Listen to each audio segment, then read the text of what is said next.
Hello बच्चों, the question says that work done by gravitational force in one revolution of earth around the sun on its elliptical path is zero because, and the options are: force is always perpendicular to the displacement, displacement is zero, displacement is non-zero, both A and C. Okay, तो sir लिखते हैं की concept रखिएगा।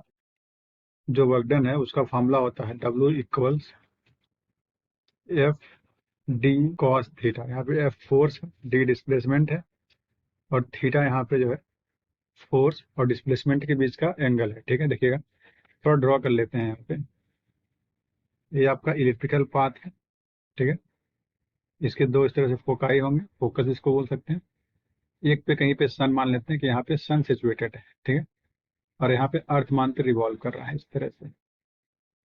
ठीक है, देखिए ये force हमेशा परपेंडिकुलर नहीं होगा। ठीक है, जब ये यहाँ मेजर एक्सिस के डायगोनली होगा या फिर माइनर एक्सिस के, बेसिकली मेजर पे ही इस तरह से आएगा, परपेंडिकुलर होगा, लेकिन हमेशा फोर्स परपेंडिकुलर नहीं होगा। तो आपका पहला ऑप्शन तो गलत हो गया है। Force is always perpendicular to displacement. Perpendicular देखिए, अगर यहाँ पे थीटा 90 मान लेंगे ना, थीटा अगर 90 और कॉस 90 कितना बन जाएगा? जीरो, तो वर्ग जीरो हो जाएगा। ठीक है, लेकिन इस केस में हमेशा फोर्स परपेंडिकुलर नहीं, तो आपका पहला ऑप्शन रॉन्ग है। ठीक है, सेकंड बोला डिस्प्लेसमेंट इज जीरो। हाँ, बोल रहा है देखिए वन कंप्लीट रिवोल्यूशन, मतलब जहां से चला था घूम के फिर वापस वहीं पहुंच गया है।